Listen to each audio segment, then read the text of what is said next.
Kapag pabili ka ng budget na motorcycle, ang karaniwang pagpipilian mo ay kung hindi scooter, underbone. Kasi guys, yan yung mga motor na practical, matipid sa gas, tapos pareha sila na pwede mong gamitin na pang service, panghanap buhay, ginagamit din yung pang forma, yung iba nga ginagamit pa yan pang karera. Pero guys, yung scooter at saka underbone, although pareha silang motorcycle, ay mayroon silang pinagkaiba. Kaya mayroon silang advantages at saka disadvantages. Kaya madalas tuloy tinatanong ng isang pabili pa lang ng motor, alin ba ang mas maganda? So simulan po natin sa scooter na mas popular pagdating sa city. Basically, ang design po nito ay mayroon siyang frame na tinatawag na step-through. Ang ibig sabihin po nun ay hahakbang ka lang or ipapatong mo lang yung paa mo doon sa may platform niya ay nakasakay ka na agad doon sa motor at pwede mo nang gamitin. Although 1900s pa lang ay mayroon na pong motorized na scooter, mas sumikat po ito after ng World War II kasi pinasikat po ng Vespa. Diyan na po naging mas stylish, mas comfortable at saka mas practical gamitin ang scooter. Ang kapansin-pansin po sa design ng scooter, yung makina niya, ay mas mababa yung pagkakaposisyon at mas malapit doon sa likurang gulong. At para ma-transfer ang power ng makina papunta doon sa likurang gulong, ay gumagamit po ito ng belt. Tapos syempre, ang mga scooter, yan po ay automatic, hindi po yan nangangailangan ng cambio. Mas user-friendly po ito, basta marunong ka magbisikleta, ay makakagamit ka ng scooter. Ang mga example po ng scooter ay Mio, Click, NMAX, Aerox, Fasio, Vespa, etc. Ang underbone motorcycle naman po ay medyo iba kung ikukumpara natin sa scooter. Kasi ang makina naman po nito ay medyo mas mataas ng konti yung pagkakaposisyon. Tapos nakapwesto po yan sa pagitan ng binti ng rider. At para ma-transfer yung power ng makina papunta dun sa rear wheel, ay gumagamit po ito ng kadena.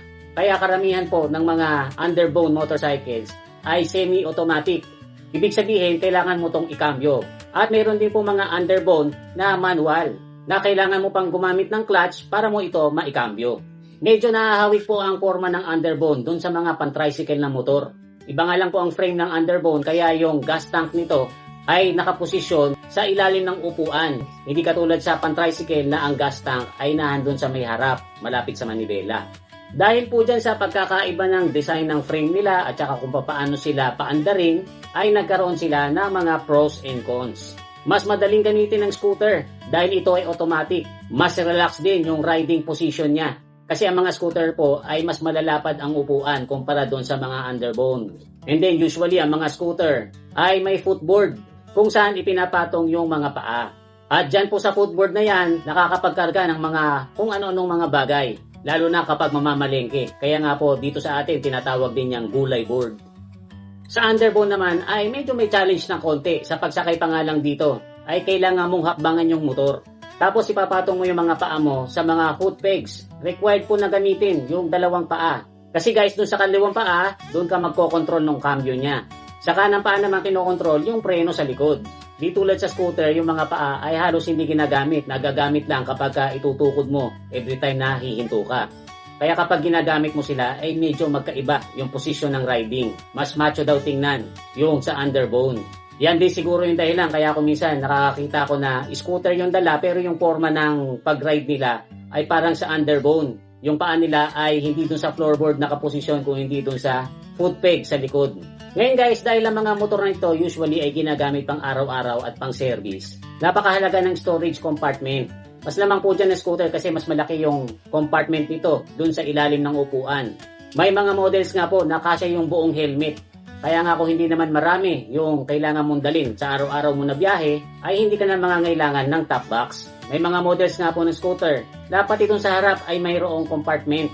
At normal na rin po sa mga scooter yung mayroong hook dun sa may harapan na napagsasabitan ng mga plastic bag, ang helmet, etc. Tapos karamihan ay mayroong lagayan sa harap na kasya ang wallet, yung mga barya, or even cellphone. Sa underbone naman, although mayroong mga models niya na mayroong compartment sa ilalim ng upuan, ay kapansin-pansin na maliit. Tapos mayroong iba na wala talagang compartment. At dahil wala po itong gulay board sa harap, very limited ang maikakarga mo kung hindi ka maglalagay ng top box. Pagdating naman po sa gulong ay magkaiba din sila. Usually kasi yung gulong ng mga scooters ay mas maliliit at karamihan ay naka-tubeless na.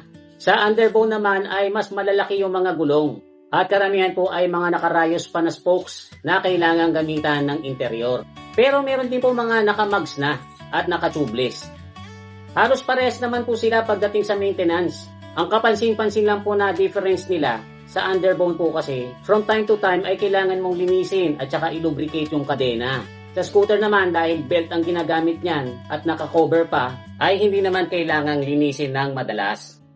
Pagdating naman po sa fuel consumption, generally ay mas matipid ang underbone basta marunong kang gumamit ng maayos. Kasi guys, sa underbone ay mapipili mo kung anong girang gagamitin mo depende sa terrain na dinadaanan mo.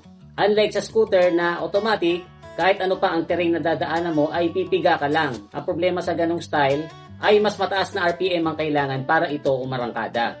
And then guys, pagka gusto mo namang mas patulinin ang motor mo, ay mas madali kung naka-underbone ka. Kasi guys, yung pagpapalit ng front and rear sprocket nito ay napakadaling gawin. Basic tools lang ang gagamitin mo. And depende sa kung anong combination ng mga ngipin sa sprockets ang gagamitin mo ay mas mapapalakas mo ang arangkada or mas mapapatulin mo ang dulo nito. Unlike kasi sa scooter na mapapatulin mo rin kaya nga lang medyo mas komplikado kasi mas marami itong pyesa. Madalas ay magta-trial and error ka sa pagpili ng timbang ng mga roller balls na gagamitin mo dun sa pulley niya at saka dun sa mga tension ng mga springs na gagamitin mo sa clutch. Pagdating naman po sa riding experience, lalo na kapag long ride, ay halos parehas naman. Depende na lang po siguro yan dun sa rider. Kaya lang para sa akin, pagdating sa traffic, medyo mas lalamang ang scooter. Kasi hindi mo na kailangang magpalit-palit pa ng cambio. Tapos karamihan po kasi ng scooter ay maliliit. Kaya madaling isingit-singit sa mga traffic. Pero meron din po mga scooters na may kalakihan at saka medyo malapad na mas may challenge isingit sa mga traffic. Kaya pag meron pong nagtatanong sa akin kung ano daw ba ang mas magandang bilhin nila, scooter or yung underbone, ang palagi ko po sinasagot yan ay depende kasi yan sa skill mo at saka kung saan mo gagamitin. Kasi kung hindi ka naman sanay talaga na nagkakambyo, ay mas madaling matutunan yung scooter. Kung gagamitin mo pang hatid-hatid sa school, o kaya naman yung trabaho mo ay dadaan ka sa city na maraming traffic, okay na okay po dyan ang scooter. Kung gusto mo ng long ride, pwede rin naman gamitin ng scooter dyan. Mas malakas nga lang ito ng konti sa gasolina kung ikukumpara sa underbone. Ngayon, kung ikaw naman ay madalas madadaan sa mga rough road, mas okay ang underbone. Kaya nga po sa mga probinsya, mas marami ang bumibili ng underbone. Lalo na doon sa mga lugar na maraming lubak at saka yung nadadaan sa mabababaw na ilog. Ang scooter po kasi ay mahirap ilusong sa tubig pag nabasa po ang belt niyan. Maaapektuhan na po yung pag-andar niya. Ako po kasi dalawa yung motor na ginagamit ko. Sa paghatid ko sa mga anak ko sa school at saka kung mamamalengke, yung scooter ang dinadala ko. Pero kung maglo-long ride ako, o kaya kung pupunta ako sa mga bundok or probinsya, dala-dala ko po yung dirt bike para mas capable sa lubak at saka mas tipid sa gas. Sa panahon po natin ngayon dito sa Pilipinas, napaka-traffic at saka pataas ng pataas ang presyo ng gasolina at diesel. Para bang hindi na po pwede sa isang pamilya ang wala kang motorcycle. So kayo, anong ginagamit yung motorcycle? Scooter, underbone, pan-tricycle, adventure bike, cafe racer, dirt bike, or big bike? I-comment nyo po yan sa baba para mas humaba itong kwentuhan natin. Huwag nyo lang pong kakalimutang mag-like at saka mag-share. Muli, ito po si Kuya Mikmik. Thanks for watching.